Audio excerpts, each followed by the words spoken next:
Roberts Laucis, mans vecvectēvs, dzimis 1900. gada 12. septembrī. Uzaudzis Augstākalnā ar vectēvu un vecmammu. Ganīja cūkas un pusauģu vecumā strādāja kā puspuisis. Tā kā skolojies cara laikā, krievu valodas zināšanas bija obligātas.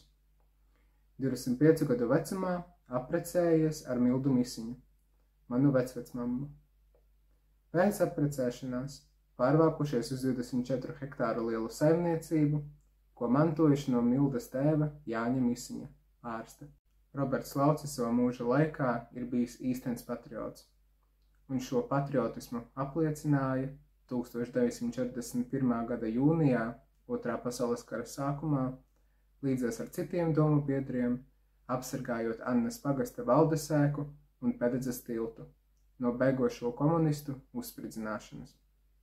Vēl pēc 4 gadiem, 1945. gadā, pēc Vācu armijas sakāves, sākās padomju varas centieni noslāpēt latviešu patriotisko guni.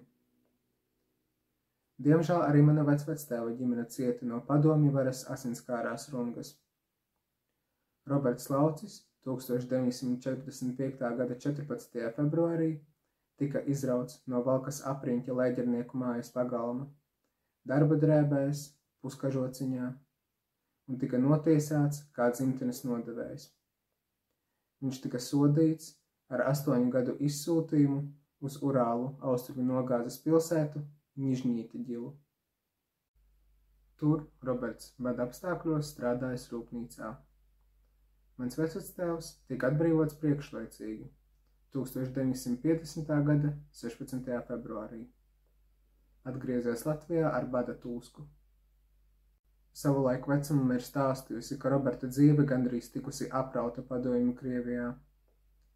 Atpakaļceļā uz vagoniem, lai dotos mājup, nozīmētie sargi ir bijuši sevišķi nežēlīgi un šāvuši visos, kuri izrādīja jebkāda veida vārgumu. Mans vecvectēvs bada un nogurma nomocīts, iedams paklupa. Savukārt aiz viņa ejošais gūsteknis viņu paspēja saķert, pirms sargs sāka šaut. Atgriezies Latvijā, Roberts turpmākos gadus strādāja par kalēju vietējā kolhozā Pededze, kur par darbu saņēma atzinību. Roberts Laucis miris 1993. gada 26. jūnijā un ticis apbēdīts blakus savai sievai Mildai, Annas pagasta Ezeriņu kapos. Viena no vienīgajām materialistiskajām piemiņām, kas ir saglabājusies no mana vecvectēva, ir viņa izsūtījuma laikā darinātā karota.